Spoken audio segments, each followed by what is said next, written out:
Yes, Millie. This was your point of order. Honorable members, I am not opening any debate. I'm giving Honorable Millie because she was the owner of the point of order. After she finishes, we go to the next order.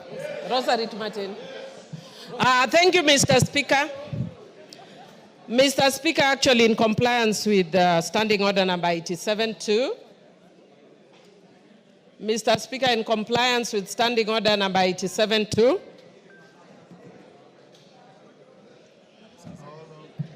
somebody was calling me. Yes, I just wanted to indicate that in compliance with Standing Order number 87-2, I am actually not going to raise any issues regarding... May I have my standing orders? Go on now. Thank you. Yes, go on. Yeah, thank you, Mr. Speaker. Mr. Speaker, I just wanted to say that in compliance with Standing Order number 87-2, I will not raise any issues regarding the communication that you have just given. I'm a very law-abiding citizen and cognizant of our standing orders.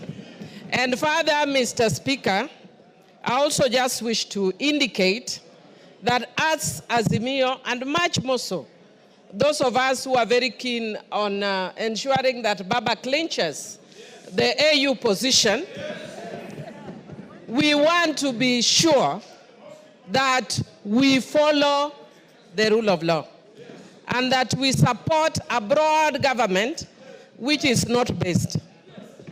And we are encouraging the government to be both broad and based. It is broad but not based.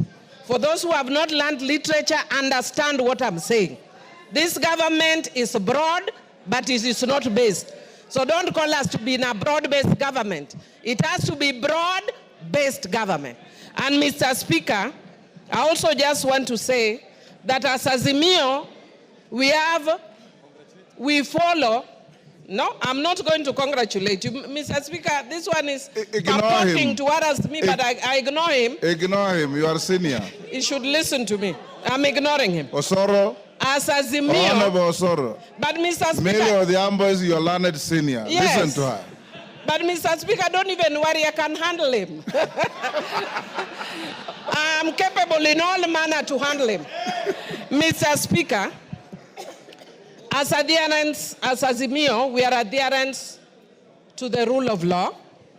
And Mr. Speaker, as those who adhere to the rule of law, I want to indicate just that the way you say as lawyers, yeah, that we speak as lawyers. Yes. I want to indicate that as Azimio, we very respectfully disagree. I will not go to the substance.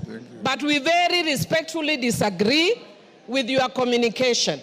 And Mr. Speaker, I want to say, again, a philosophy in my local community that says, "Ngamatek konyono kwesimeru."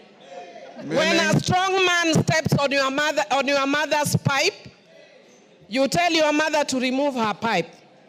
That philosophy acted when my mother, in the generation of my mother. In my generation, if angamatek onyonokwesimeru, you point at the eyes. You point at the eyes of Ngamatek, respectfully. So, Mr. Speaker, I want to say that today, you are Ngamatek. Ngamatek is the strong man. You are stepping on my mother's toe. But I will respectfully tell you, Mr. Speaker, that I don't agree with you as a strong man, that you are stepping on my mother's toe. And as Azimio, we are going to take further action until you stop stepping on my mother's pipe. And I respectfully, Mr. Speaker, note your communication. Thank you, Honorable Millie Odhiambo. Order. I'm not opening any debate. Honorable Millie Odhiambo, that is how the law works. It is not necessarily popular. It's not necessarily likable. It is just the law. Shakespeare said it's an ass. It is the law. So when you obey the law, sometimes you may step on somebody. Sometimes you may not. But the law remains the law, and in the law we trust, in our constitution we trust. Finally, I want to join all of you in wishing our patriarch, our leader, Raila Amolo Odinga, success in the election as the chair of the African Union Commission, where the first vote to be cast will be that of President William Samoei Ruto of Kenya. I have also, Honorable Millie Odhiambo, directed the majority leader and his counterpart after this ruling that in constituting committees, they should go beyond broad and base. Order. I will not open any debate. Next order.